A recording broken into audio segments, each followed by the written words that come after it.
Portugal, the place where Europe meets the shores of the Atlantic Ocean. Along this vast and exceptional coast, in this place made of the horizon and the sea, one place has stood out over the years: Matosinhos, the window on the north of Portugal, giving on to the world. Leaning in its singular way towards the ocean, the city has always maintained a strong connection with the rest of the world. Its sea and its river made for a natural, safe port that served Roman sailors and commercial vessels, and later, salt manufacturers, fishermen, shipbuilders, merchants, and sailors. At the end of the 19th century, Matosinhos established itself definitively as the window on the north of Portugal, when its natural estuary was transformed into the largest artificial seaport in the country, the Laois Seaport. The movement of ships intensified over time, and besides being an entrance and an exit point for merchandise, Matosinhos became a window, the first window through which many arriving would first see Portugal.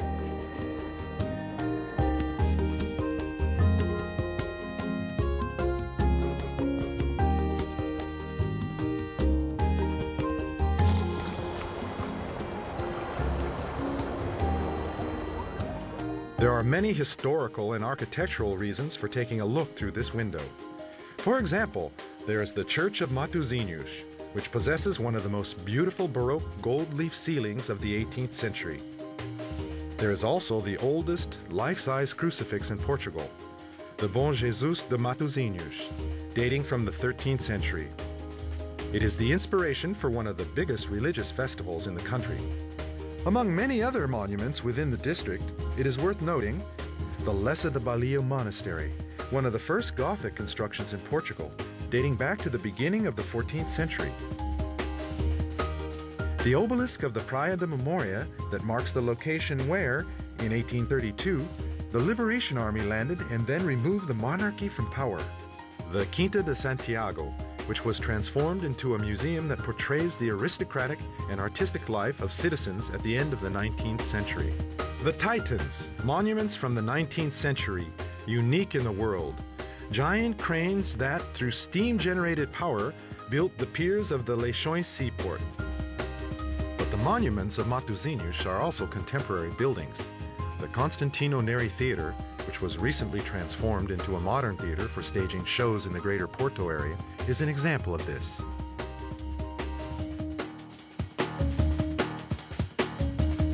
Matosinhos also offers a privileged viewpoint from which to contemplate the modern architecture of world-renowned architects from the Oporto School of Architecture, such as Cisa Vieira, Sotomora, Távora, or Soutinho.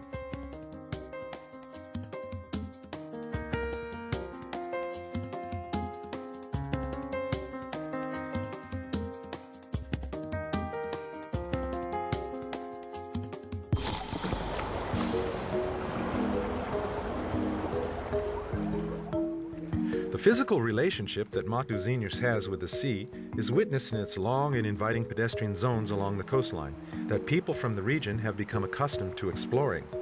These zones were quite recently the object of an urban recuperation effort led by two of Portugal's most consecrated architects, Álvaro Cisa Vieira and Eduardo Sotomora, who transformed the area into one of the most popular leisure spots in the Oporto metropolitan area. Besides these recent modern changes that have unquestionably added to the quality of the region, the seafront of Matosinhos has also undergone important changes in order to preserve its natural environmental characteristics, with particular attention paid to the defense of the zones containing dunes. All along the coast, the natural environment has been protected, revealing attractive beaches, many of which have been given a clean bill of health, symbolized by the ubiquitous blue flag. With its ocean waters famous for its abundance of saltwater air and clean sand, the beaches along the coast of Matosinhos have become the object of an intense revolution. Special attention has been given to improving infrastructures that support the bars, bathrooms, and even beach libraries. The Matosinhos coast offers exceptional conditions for the development of a variety of sports and recreational activities. Sailing is one that, thanks to the ideal characteristics of the Laois Seaport and the nearby marina, can be done all year round. Scuba diving is another activity that has been growing in the area. Offshore, a surprising wealth and diversity of marine life is framed by a variety of historic shipwrecks that can still be explored in the waters near the city. And as early as the beginning of the 20th century, surfing has been a popular sport, now attracting a significant number of amateur surfers every year.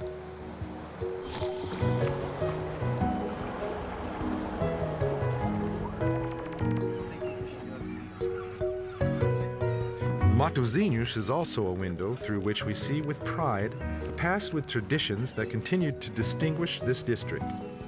The rich fishing tradition is an example of this. This is a land whose men and women are closely tied to the sea. And for decades, the city has maintained the largest fishing port in the country, as well as the world's largest port for sardine fishing. Today, Matosinhos continues to be a reference for the fishing of high-quality seafood. Of course, this is reflected in the local gastronomy. In fact, that's why the city is often referred to as O Porto's dining room. Matosinhos is a place where the sea is served at table with superior quality, abundance, and diversity. Not surprisingly, recent international studies refer to Matosinhos as an interesting example of what is known as a cluster. It has one of the highest concentrations in the world of restaurants specialized in one segment, seafood and shellfish. A dining room and a living room as well. The lively street scenes, especially at night, are in constant motion, largely due to the rhythm of the restaurant scene. But there is also a well-planned program of cultural activities, especially for classical music, jazz, and large concerts with world-class performers.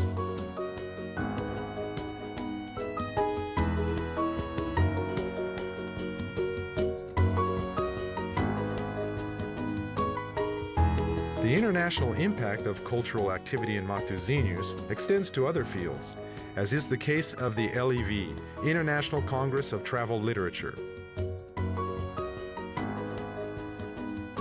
Historical reenactments, such as the landing of the Liberation Army, are also a constant in the city's cultural programming.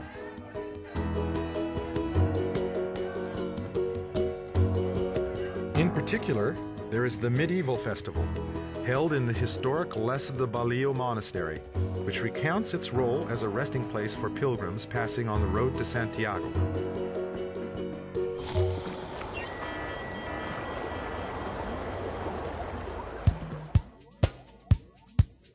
If, on one hand, Matosinhos is a window open to the Atlantic Ocean, on the other hand, all of its special characteristics are supported by essential logistical and economic infrastructures that make sure that window stays open.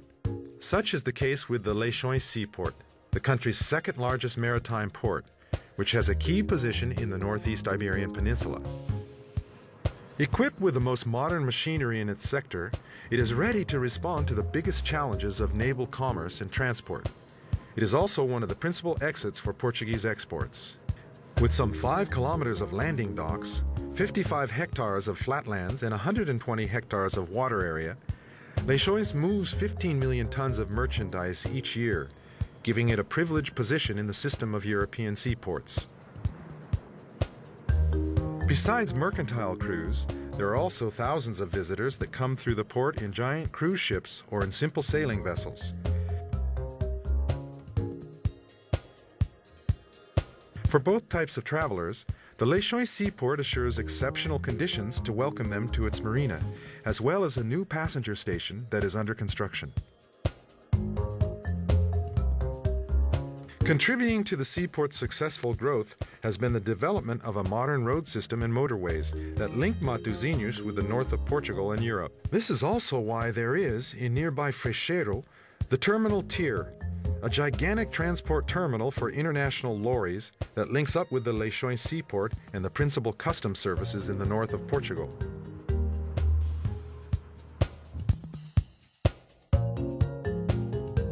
But this city doesn't only connect up with the rest of the world by land and sea. A large part of the landing strips at the local Francisco Sá Carneiro airport, which was recently classified as the best airport in the world in its segment relative to the numbers of flights and passengers, is located in Matosinhos.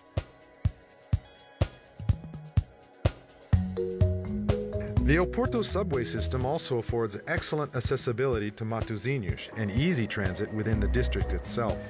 The connection between the center of Oporto and the heart of Matosinhos, the Blue Line, marked the inauguration of the Oporto Metro and showed that this is a project that is vital for the region's development.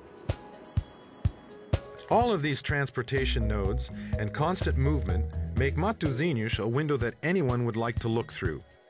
That's why many well-known companies continue to come here to give birth to their projects at a national level. It wasn't by accident that Matosinhos was also the place where the first hypermarket in Portugal was established. Matosinhos is also fortunate to furnish the location of some of the country's largest commercial centers, such as IKEA and North Shopping. Large companies and national corporations with international businesses have not hesitated to set up headquarters or key sectors of their activity in Matosinhos. This is the case of organizations such as Sonai, Optimus, Galp Energia, Unicer, and EFASEC. Industrial zones organized and managed intelligently have allowed for the growth and rapid development of new purpose-built business parks. The availability of space, along with modern, easy access routes, has made these parks into reference points for conducting business in the north of Portugal. It's not surprising then that Matosinhos was chosen by the Portuguese government as the location for the production of the Magalhães, the national computer that is distributed to all first-grade children as part of a government initiative. This is a city that centuries ago established itself as a port of safe shelter, a city that grew, and that today houses many of the most attractive residential areas of the region. A young city with 1,000 years. A city that has always known how to welcome those who landed on its shores. An audacious city, blending the traditional with the modern. A city, a window onto the Atlantic and open to the world.